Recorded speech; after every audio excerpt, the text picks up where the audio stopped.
Lear, King of Britain, is old. He decides to divide his kingdom between his 3 daughters. Goneril, wife of the Duke of Albany, Regan, wife of the Duke of Cornwall, and the youngest, Cordelia, whose suitors are the King of France and the Duke of Burgundy.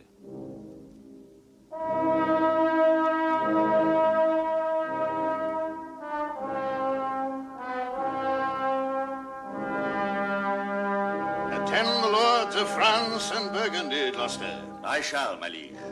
Meantime, we shall express our darker purpose. Give me the map there.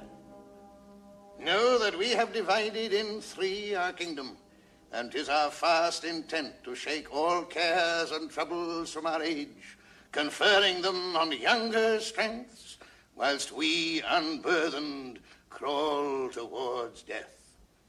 Our son of Cornwall, and you are no less loving son of Albany. We have this hour a constant will to publish our daughter's several dowers, that future strife may be prevented now.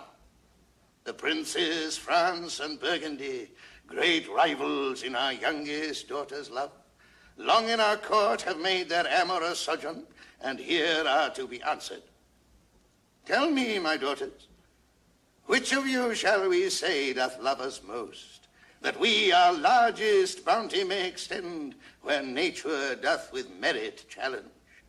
Goneril, our eldest born, speak first. Sir, I love you more than words can wield the matter.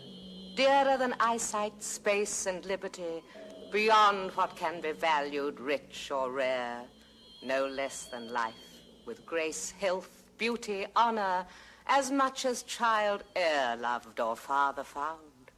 A love that makes breath poor and speech unable.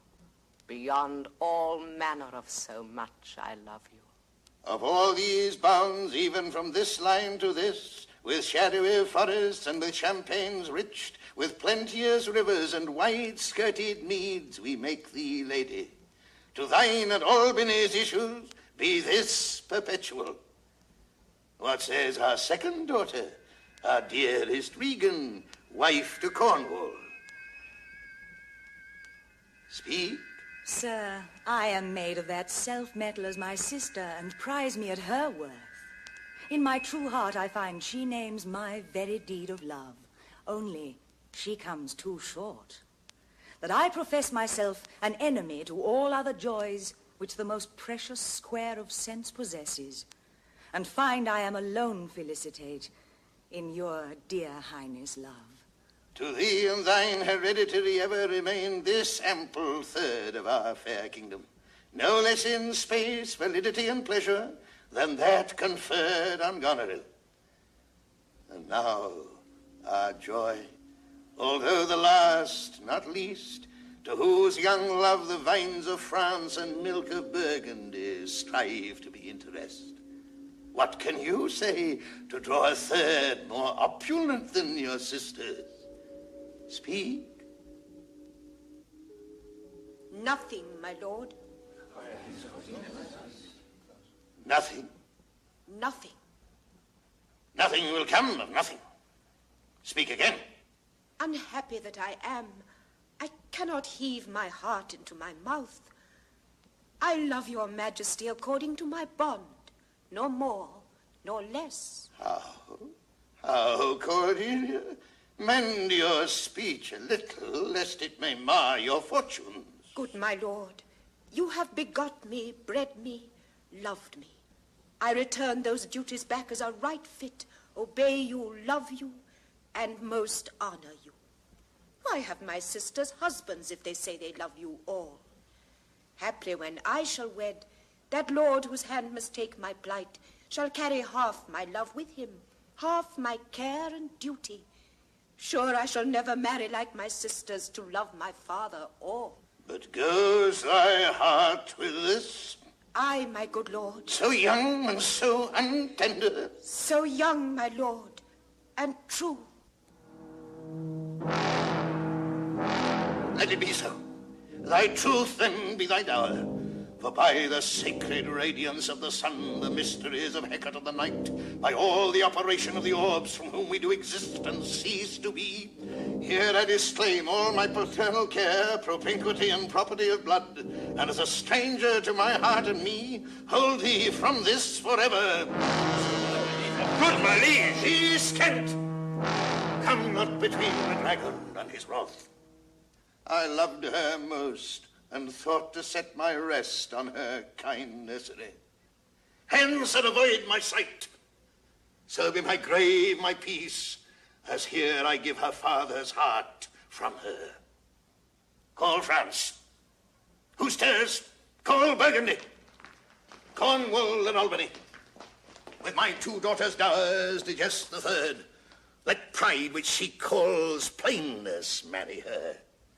I do invest you jointly with my power, preeminence, and all the large effects that troop with majesty. Ourself by monthly course, with reservation of 100 nights, by you to be sustained, shall our abode make with you by due turn. Only we still retain the name and all the addition to a king. The sway, revenue, execution of the rest, beloved sons, be yours, which to confirm this coronet part betwixt you. Royal Lear, whom I have ever honored as my king, loved as my father, as my master followed, as my great patron thought on in my prayers, reserve thy state, and in thy best consideration check this hideous rashness. Answer my life, my judgment, thy youngest daughter does not love thee least, nor are those empty-hearted whose low sounds reverb no hollowness. Kent, on thy life no more. My life I never held but as a pawn to wage against thine enemies, nor fear to lose it, thy safety being the motive. Hear me, recreant, on thine allegiance hear me. Since thou hast sought to make us break our vows, which we durst never yet, and with strained pride to come between our sentence and our power, which nor our nature nor our place could bear, our potency made good, take thy reward. 5 days we do allot thee for provision to shield thee from diseases of the world, and on the 6th to turn thy hated back upon our kingdom. If on the 10th day following thy banished trunk be found in our dominions, that moment is thy death. Away, by Jupiter, this shall not be revoked.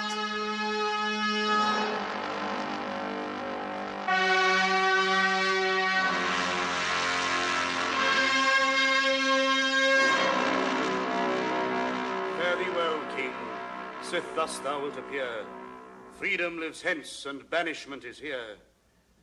The gods to their dear shelter take thee, maid, that justly think'st and hast most rightly said. And your large speeches may your deeds approve, that good effects may spring from words of love. Thus Kent, O princes, bids you all adieu. He'll shape his old course in a country new.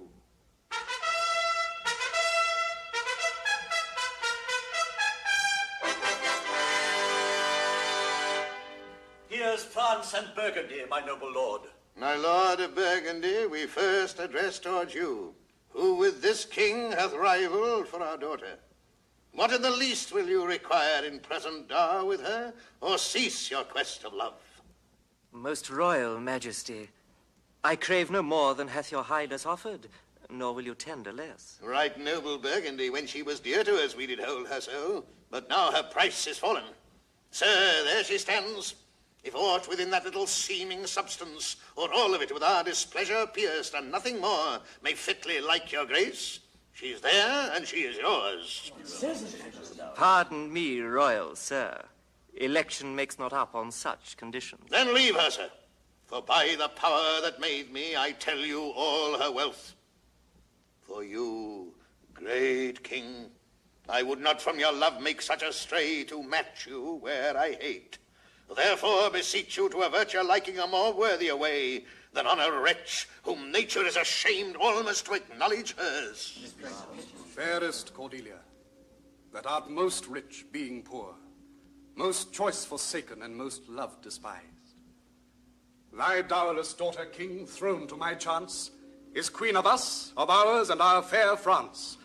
Not all the dukes of waterish Burgundy can buy this unprized, precious maid of me. Bid them farewell, Cordelia. though unkind. Thou losest here a better where to find. Thou hast her, France.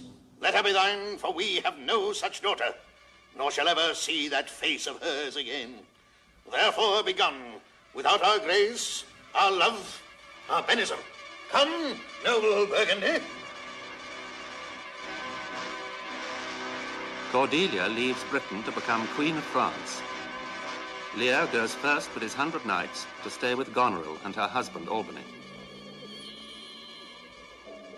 By day and night he wrongs me. Every hour he flashes into one gross crime or other that sets us all at odds. I'll not endure it. His knights grow riotous and himself upbraids us on every trifle. When he returns from hunting, I will not speak with him. Say I am sick. And if you come slack of former services, you shall do well. The fault of it, I'll answer. He's coming, madam. I hear him. Put on what weary negligence you please, you and your fellows. I'd have it come to question.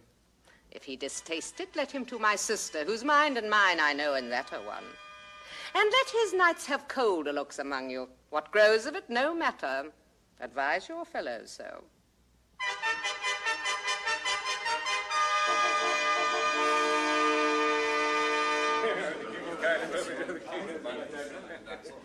How now, daughter?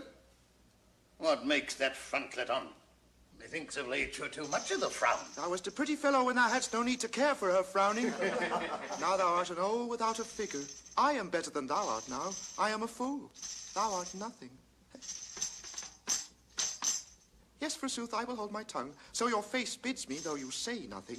Mum, mum, he that keeps nor crust nor crumb, weary of all shall want some. That's a shield peace cod.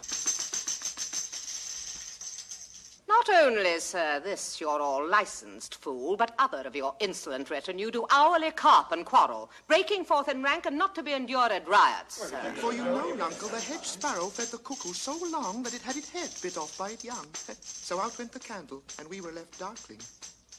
Are you our daughter? I would you would make use of your good wisdom, whereof I know you are fraught, and put away these dispositions, which of late transport you from what you rightly are.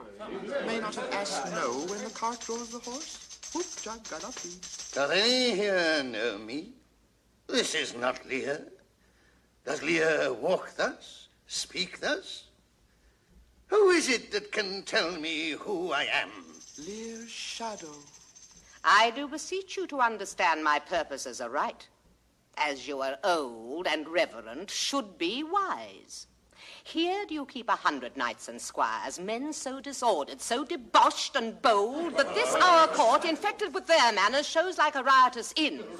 Epicurism and lust make it more like a tavern or a brothel than a graced palace. The shame itself doth speak for instant remedy. Be then desired by her that else will take the thing she begs, a little to disquantity your train, and the remainers that shall still depend to be such men as may besort your age, which know themselves and you. Darkness and devils. Saddle my horses, call my train together. Degenerate bastard, I'll not trouble thee. Yet have I left a daughter. Pray, sir, be patient. My train are men of choice and rarest parts, that all particulars of beauty know, and in a most exact regard support the worships of their name. Oh, most small fault, how ugly didst thou in Cordelia show, which like an engine wrenched my frame of nature from the fixed place, drew from my heart all love and added to the gall. Oh, Lear, Lear, Lear, beat at this gate that let thy folly in, and thy dear judgment out. Go, go, my people. My lord, I am guiltless, as I am ignorant of what hath moved you. It may be so, my lord of Albany. Here, nature, here. Dear goddess, here. Suspend thy purpose, if thou didst intend to make this creature fruitful. Turn all her mother's pains and benefits to laughter and contempt, that she may feel how sharper than a serpent's tooth it is to have a thankless child. Away! Away!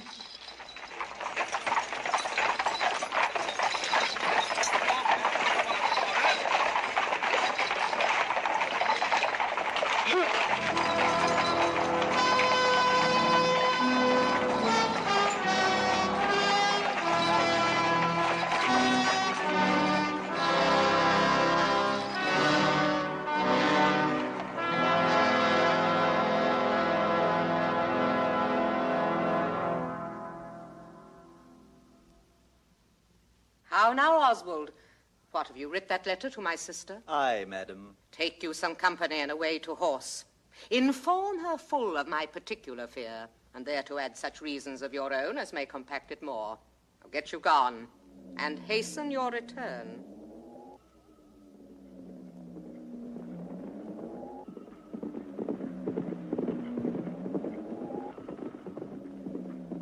On receipt of Goneril's letter, Regan and her husband Cornwall, unwilling to receive the king, hasten to the castle of the Earl of Gloucester, where Lear follows them.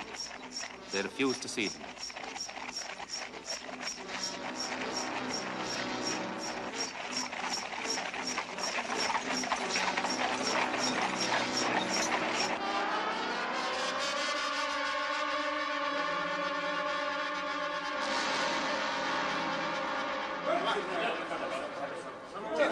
Just speak with me. They're sick, they're weary, they've travelled all night. Fetch me a better answer. My dear lord, you know the fiery quality of the Duke, how unremovable and fixed he is in his own course. Vengeance, plague, death, confusion. Fiery, what quality? Why, Gloucester, I'd speak with the Duke of Cornwall and his wife. Well, my good lord, I have informed them so. Informed them? Dost thou understand me, man? Aye, my good lord. The king would speak with Cornwall. The dear father would with his daughter speak, commands her service. Are they informed of this, my breath and blood? Go, tell the duke and his wife I'd speak with them now, presently. Bid them come forth and hear me, or at their chamber door I'll beat the drum till it cries sleep to death. I am glad to see your highness. Regan, I think you are. I know what reason I have to think so. If thou shouldst not be glad, I would divorce me from thy mother's tomb, sepulchring and adulteress.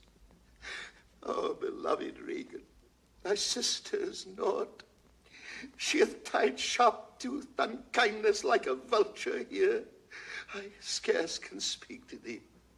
Thou not believe it, how depraved a quality.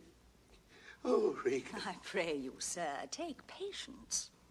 I have hope you less know how to value her desert than she to scant her duty. Say, how is this? I cannot think my sister in the least would fail her obligation. Oh. If, sir, perchance she have restrained the riots of your followers, it is on such ground and to such wholesome end as clears her from all blame. My curse is on her. Oh, sir, you are old. Nature in you stands on the very verge of her confine.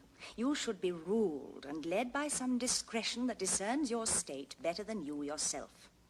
Therefore, I pray you that to our sister you do make return. Say you have wronged her, sir. Ask her forgiveness? Do you but mark how this becomes the house? Dear daughter, I confess that I am old. Age is unnecessary. On my knees I beg that you'll vouchsafe me raiment, bed and food. Good sir, no more. These are unsightly tricks. Return you to my sister. Never, Regan. She hath abated me of half my train, looked black upon me, struck me with her tongue most serpent-like upon the very heart. All the stored vengeances of heaven fall on her ungrateful top. Strike her young bones, you taking airs with lameness. Aye, sir. You nimble lightnings dart your blinding flames into her scornful eyes. Infect her beauty, you fen-sucked fogs, drawn by the powerful sun to fall and blast her pride. Oh, the blessed gods. So will you wish on me when the rash mood is on? No, Regan. Thou shalt never have my curse.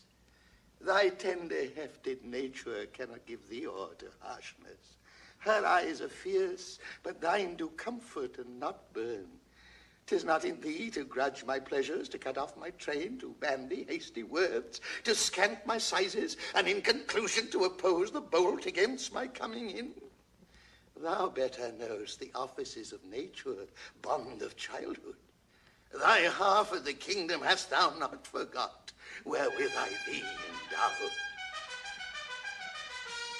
What trumpet's that? I know it my sister's. This approves her letter that she would soon be here. Who comes here? Goneril. Oh, heaven.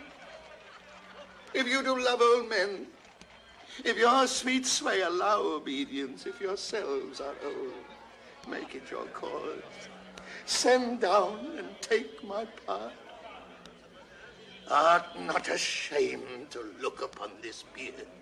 Oh, Regan, wilt thou take her by the hand? Why not by the hand, sir? How have I offended?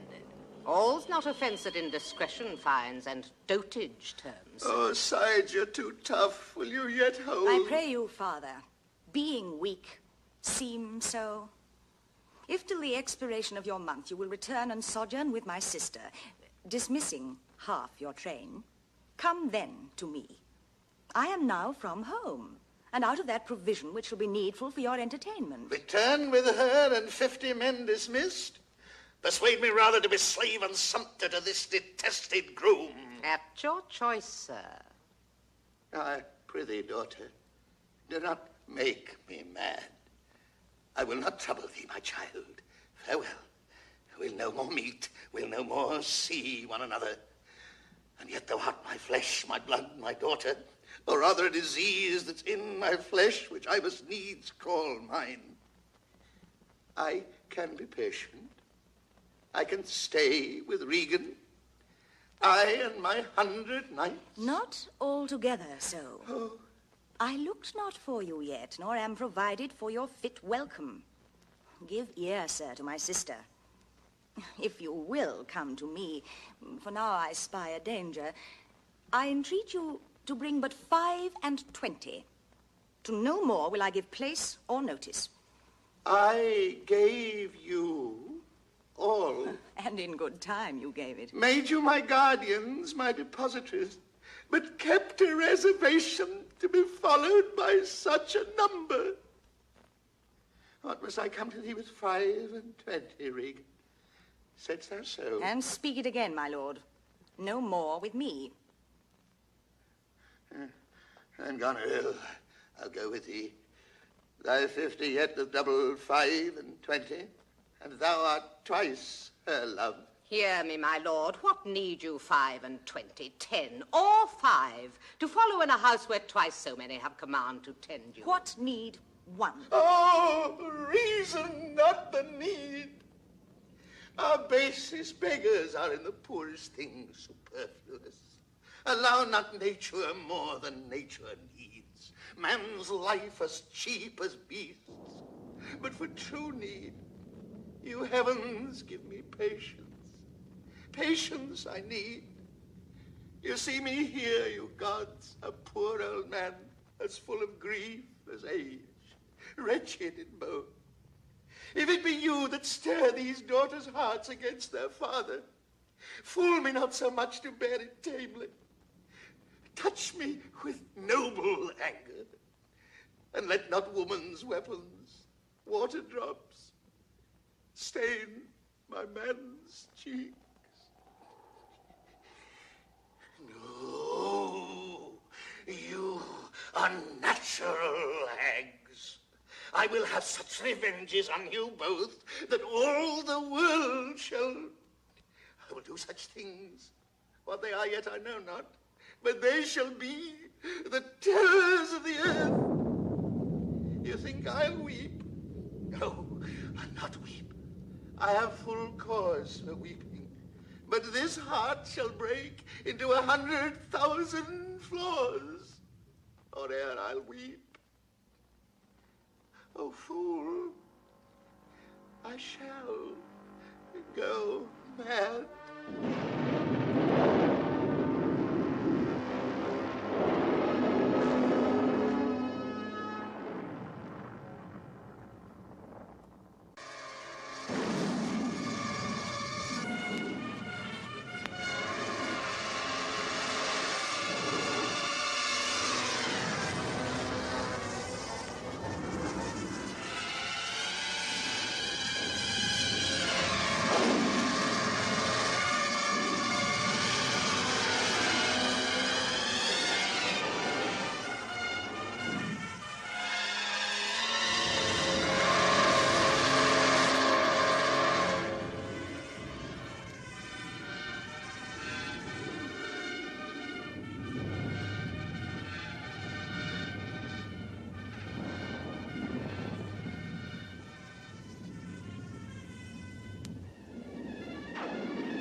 king, with only his fool for company, leaves the castle and wanders out into the stormy night.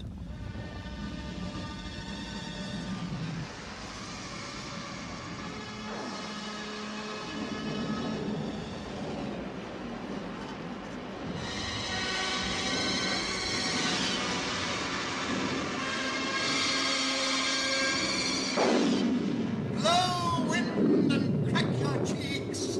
Rage, blow, you cataracts and hurricanes. Spout till you have drenched our steeples. Drown the cocks. You sulphurous and thought-executing fires. Vaunt couriers to out-cleaving thunderbolts. Singe this white head. And thou, all-shaking thunder, smite flat the thick rotundity of the world. Crack nature's molds, all germings spill at once, that make ingrateful man. Oh, nuncle, court holy water in a dry house is better than this rain water out of door. Good nuncle, in, ask thy daughter's blessing. Here's a night pities neither wise men nor fools. Rumble thy belly full, spit fire, spout rain, nor rain, wind, thunder, fire are my daughters. I tax not you, you elements, with unkindness. I never gave you kingdoms, call you children. You owe me no subscription. Then let fall your horrible pleasures. Here I stand, your slave, a poor, infirm, weak and despised old man. But yet I'll call you servile ministers that have with two pernicious daughters joined your high-engendered battles against a head so old and white as this. Oh, 'tis foul, foul. He that has a house to put's head in has a good headpiece.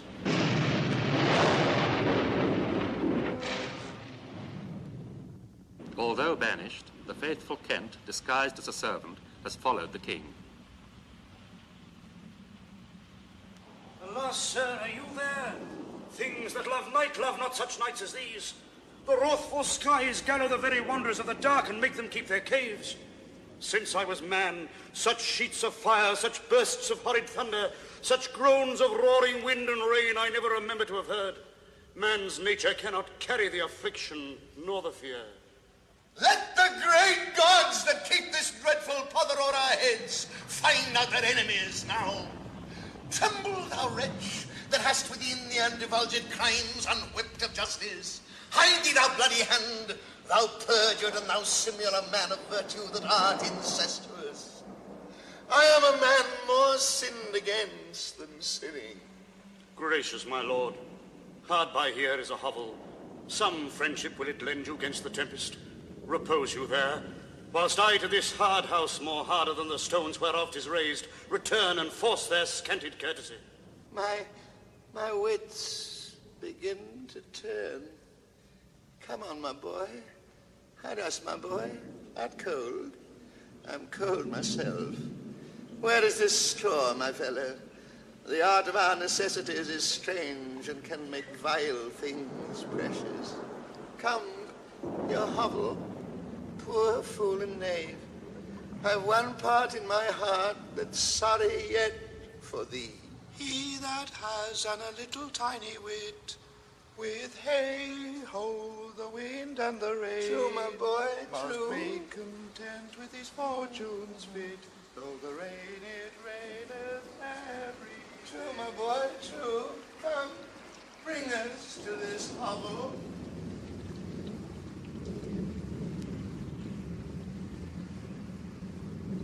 Here is the place, my lord. Good, my lord, enter. Prithee, go in thyself. Seek thine own ease. This tempest will not give me leave to ponder on things would hurt me more. But I'll go in. In, boy, go first, thou houseless poverty. Nay, get thee in. I'll pray, and then I'll sleep. Poor naked wretches, wheresoe'er you are that bide the pelting of this pitiless storm, how shall your houseless heads and unfed sides, your looped and windowed raggedness, protect you from seasons such as these? I've ta'en too Take physic, pomp, expose thyself to feel what wretches feel, that thou mayst shake the superflux to them and show the heavens more just. The fool goes into the hovel, but rushes out again terrified. He has found a seeming madman, poor Tom. In reality, Edgar, son of the Earl of Gloucester in disguise. For Gloucester's bastard son, Edmund, has persuaded his father that Edgar is plotting to kill him. Ah! Come out in here, Nuncle. Here's a spirit. Oh, help me. Help me. Give me thy hand. Who's there? A spirit. He says his name's poor Tom. What art thou that dost grumble there in the straw? Come forth. Away, the foul fiend follows me. Through the sharp hawthorn blow the winds. Go to thy bed and warm thee. Hast thou given all to thy 2 daughters, and art thou come to this? Nay, he reserved a blanket, else we had been all shamed. Now all the plagues that in the pendulous air hang fated all men's faults, light on thy daughters. He hath no daughters, sire. Death, traitor! Nothing could have subdued nature to such aloneness but his unkind daughters. Is it the fashion that discarded fathers should have thus little mercy on the flesh? Judicious punishment. It was this flesh begot those pelican daughters. Pillicock sat on Pillicock Hill. Aloo, aloo, loo, loo. This cold night will turn us all to fools and madmen. Gloucester finds them at the hovel and urges Kent to take the king at once to Dover, where Cordelia has landed with a French army. The bastard Edmund denounces his father to Regan as a traitor, and on her orders, Gloucester is seized and his eyes are burnt out.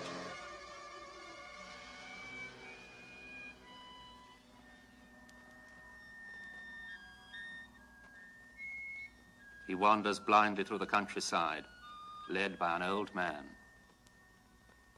Oh, my good lord, I have been your tenant and your father's tenant these 80 years. Away. Get thee away. Good friend, be gone. Thy comforts can do me no good at all. Thee, they may hurt. You cannot see your way. I have no way, and therefore want no eyes. I stumbled when I saw. Full oft 'tis seen our means secure us, and our mere defects prove our commodities.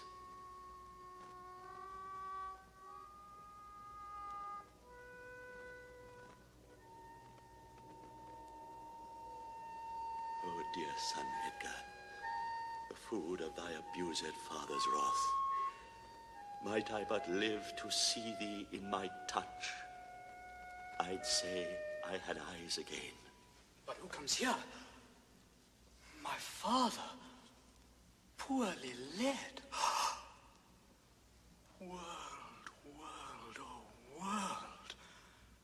But that thy strange mutations make us hate thee, life would not yield to age. Oh, now, who's there? Poor Tom's a cold. 'Tis poor mad Tom.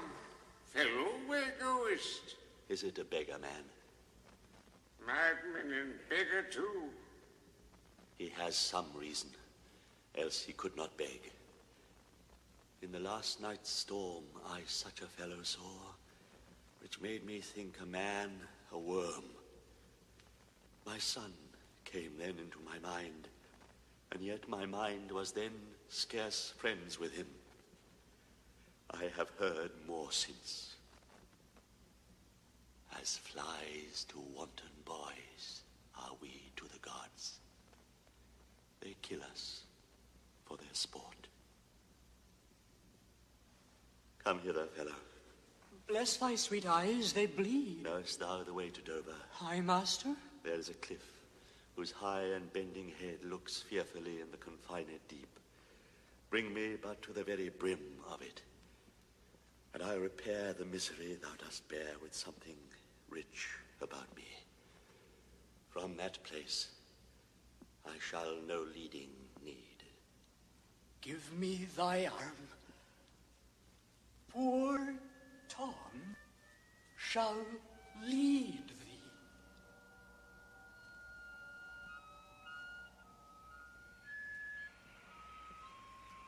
At Dover, Cordelia has heard news of her father.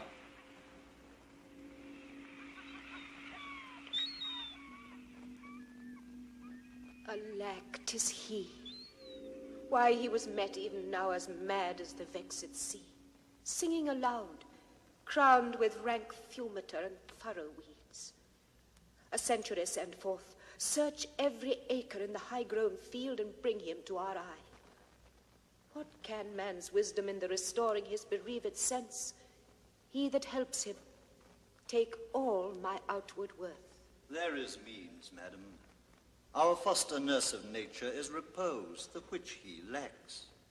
That to provoke in him are many simples operative, whose power will close the eye of anguish. All blessed secrets, all you unpublished virtues of the earth, spring with my tears.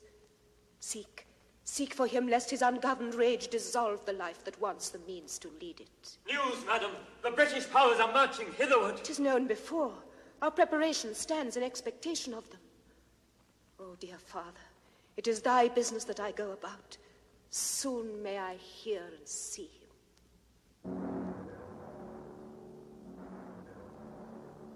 King Lear is found and placed in the care of a doctor. How does the king? Madam sleeps still.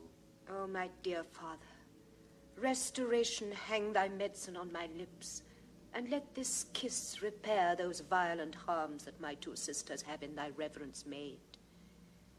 Had you not been there, father, these white flakes did challenge pity of them.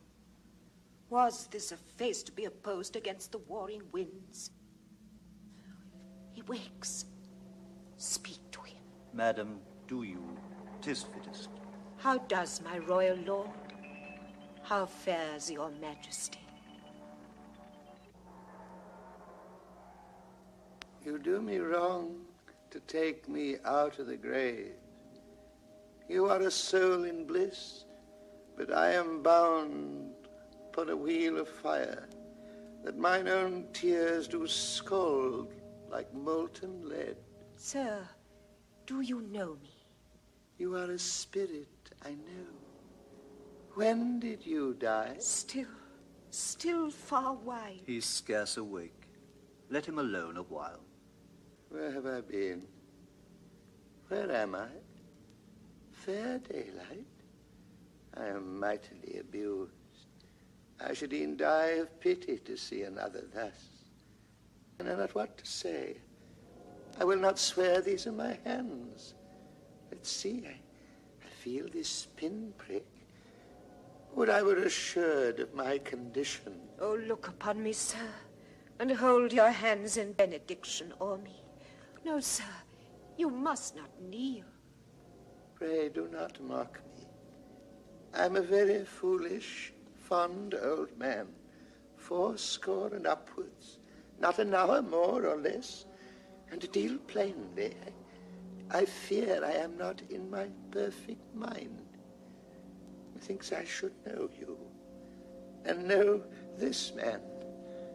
Yet I am doubtful, for I am mainly ignorant place this is, and all the skill I have remembers not these garments, that I know not where I did lodge last night. Do not laugh at me, for as I am a man, I think this lady to be my child, Cordelia. And so I am. Be thy tears wet? Yes, Faith. I pray you, weep not. If you have poison for me, I will drink it. I know you do not love me. Your sisters have, as I do remember, done me wrong. You had some cause. They had none. No cause. No cause. Am I in France? In your own kingdom, sire. Oh, do not abuse me. Wilt please your highness walk? You must bear with me. Pray you now, forget and forgive. I am old and foolish.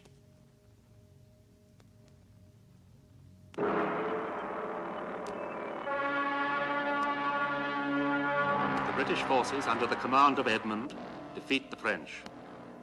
King Lear and Cordelia are taken prisoner.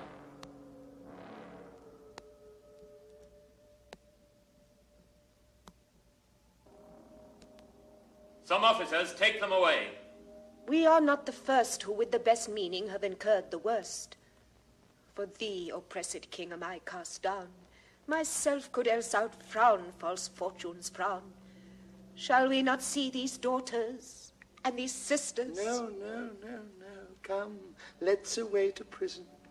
We two alone will sing like birds in a cage. When thou dost ask me blessing, I'll kneel down and ask of thee forgiveness. So we'll live and pray and sing and tell old tales and laugh at gilded butterflies and hear poor rogues talk of court news. And we'll talk with them, too. Who loses and who wins, who's out, who's in, and take upon us the mystery of things as if we were God's spies. And we'll wear out in a walled prison pacts and sects of great ones that ebb and flow with the moon. Take them away. He that parts us shall bring a brand from heaven and fire us hence like foxes. Go, wipe thine eyes. The good years shall devour us, flesh and fell. They shall make us weep. No, we'll see them starve first. Come.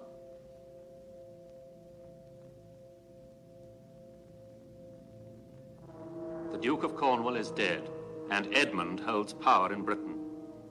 Both Regan and Goneril want to marry Edmund, and in her jealousy, Goneril poisons Regan and stabs herself. Cordelia is hanged on Edmund's orders, and Lear bears her in his arms. Howl! Howl! Howl! Howl! Oh, you are men of stone. Had I your tongues and eyes, I'd use them so that heaven's vault should crack. She's gone forever. I know when one is dead and when one lives, she's dead as earth. Lend me a looking glass.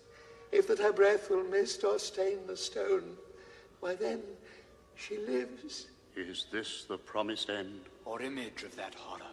Fall and cease. This feather stirs, she lives.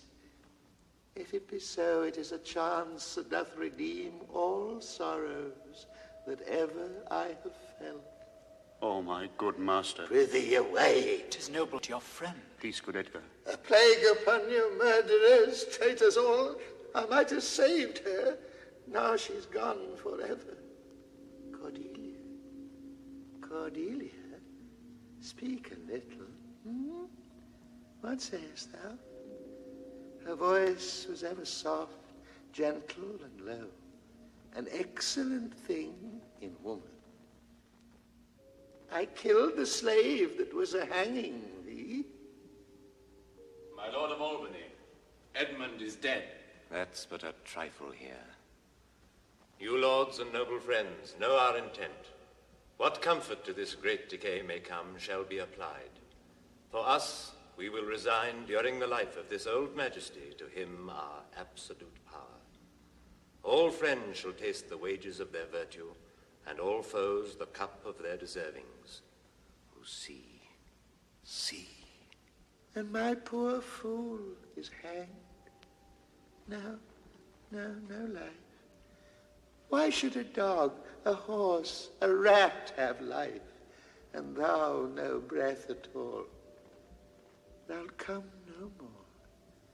Never, never, never, never, never, this button. Thank you, sir. Do you see this? Look on her lips. Look. Look there. Look there.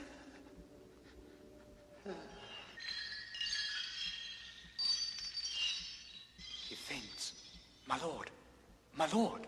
Break, heart, I prithee break. Look up, my lord. Vex not his ghost. Oh, let him pass. He hates him that would upon the rack of this tough world stretch him out longer. He is gone indeed. The wonder is he hath endured so long. He but usurped his life. Friends of my soul, you twain, rule in this realm and the god state sustain. I have a journey, sir, shortly to go. My master calls me. I must not say no. The weight of this sad time we must obey. Speak what we feel, not what we ought to say. The oldest hath borne most. We that are young shall never see so much, nor live so long.